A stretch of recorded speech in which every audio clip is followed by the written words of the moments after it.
Good morning दोस्तों। आपका अपना YouTube channel Arjun teach point में आपका स्वागत है। आज मैं आपको सामने लेकर आया हूँ क्लास 9th का हिंदी का फर्स्ट लेसन, वो भी कविता का, जिस कविता का नाम है अब कैसे छूटे राम नाम रट लागी। यह कविता जो है रैदास जी द्वारा लिखा गया है। ये कविता रैदास जी द्वारा लिखा गया है। इस कविता में एक प्रभु और एक भक्त में क्या संबंध होता है वो दर्शाया गया है। तो मेरे वीडियो को अंत तक देखिएगा और चैनल को सब्सक्राइब करना ना भूलिएगा। देखिए दोस्तों, पहला लाइन कविता जो है, अब कैसे छूटे राम नाम रट लागी। क्या लाइन में बोले हैं? अब कैसे छूटे राम नाम रट लागी, प्रभु जी तुम चंदन हम पानी, जाकी अंग अंग बास समानी। यानी हे प्रभु अब कैसे छोड़े, यानी प्रथम लाइन का जो अर्थ होता है, अब कैसे छूटे राम नाम रट लागी। हे प्रभु अब कैसे छोड़े, राम का नाम तो हम रट के लगा के बैठे हैं, अब कैसे छोड़े। अब राम का नाम हम जो है रट लगाए बैठे हैं। रैदास जी जो है प्रभु से कहते हैं कि हे प्रभु राम के नाम को हम नहीं छोड़ सकते हैं, क्योंकि राम का नाम को हम रट लगा करके बैठे हैं। काहे बैठे हैं? स्वागत देखिए। प्रभु जी तुम चंदन हम पानी, जाकी अंग अंग बास समानी। प्रभु जी हम आपका नाम नहीं छोड़ सकते हैं। क्यों नहीं छोड़ सकते हैं? क्योंकि तुम चंदन हम पानी, आप चंदन हैं तो हम पानी हैं। हे प्रभु आप चंदन हैं तो हम पानी हैं, जाकी अंग अंग बास समानी। यानी ये चंदन जो है वो पानी में लगड़ा कर अंग अंग समाता है। हे प्रभु मैं भी आपके साथ जुड़कर अंग अंग समाना चाहता हूँ। देखिए, कवि दो तरह के होते हैं, एक राम भक्ति और एक कृष्ण भक्ति।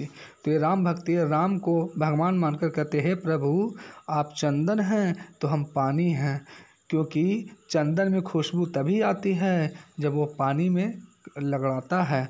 मैं भी आपके अंग अंग में समाना चाहता हूँ ताकि हम में भी खुशबू आ जाए। ये पहला लाइन का अर्थ है। दूसरा है, प्रभु जी तुम घन बन हम मोरा, जैसे चितवत चंद चकोरा।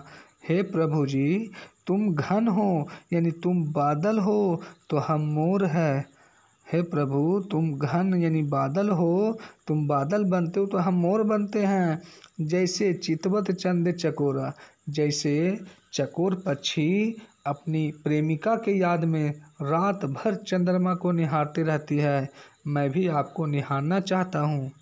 क्या बोले दोस्तों कि हे प्रभु तुम बादल हो तो हम मोर हैं।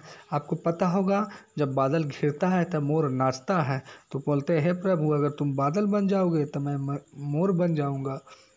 जिस प्रकार चकोर पक्षी जो है अपनी प्रेमिका की याद में रात भर चंद्रमा को निहारती है, मैं भी वैसे आपको निहारना चाहता हूँ। अब देखिए नेक्स्ट लाइन क्या है, प्रभु जी तुम दीपक हम बाती।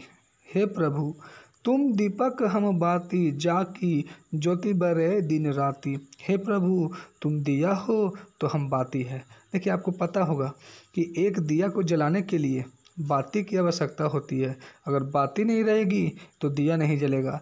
यानी दीपक और बाती दोनों मिलकर अगर मिल जाएंगे तो रात भर जलेगा। वही जो भक्त हैं वो कहते हे प्रभु तुम दिया हो तो हम बाती हैं, क्योंकि जाकी ज्योति बरे दिन राती, क्योंकि जब दीपक और बाती दोनों मिल जाएगा तो रात भर जलेगा। इसीलिए मैं आपको साथ मिलकर पूरा चमकना चाहता हूँ, रात भर जलना चाहता हूँ। नेक्स्ट है, प्रभु जी तुम मोती हम धागा, जैसे सोना ही मिलत सुहागा। हे प्रभु जी तुम मोती हो तो हम धागा हैं, क्योंकि आपको पता है दोस्तों कि धागा और मोती जब रहेगा तभी माला बनेगा, अन्यथा नहीं बनेगा। तो वही कहते हैं कि आप मोती है प्रभु तो हम धागा हैं, जैसे सोना ही मिलत सुहागा।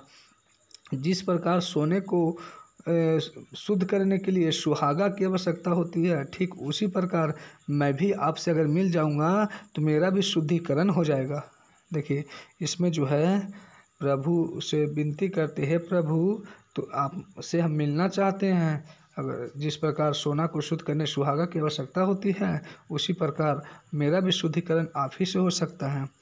अंतिम लाइन है, ध्यान से सुनिएगा। प्रभु जी तुम स्वामी हम दासा, ऐसी भक्ति करे रैदासा। रैदास जी कहते हैं प्रभु जी तुम स्वामी हो यानी तुम मेरे मालिक हो, तो हम आपके दास हैं यानी सेवक है, ऐसी आपसे भक्ति कर रहे हैं। रैदास जी कहते हैं आप हमारे मालिक हैं तो हम आपके दास हैं, नौकर है, सेवक है, ऐसी आपसे भक्ति कर रहे हैं। आपका नाम को हम नहीं छोड़ सकते हैं क्योंकि आपका नाम के तो रट के लगा कर बैठे हैं। इस प्रकार से राम भक्ति कवि इनको कहा जाता है। राम पर आधारित कविता को लिखते हैं, राम को भगवान मान के ही कविता को लिखते हैं।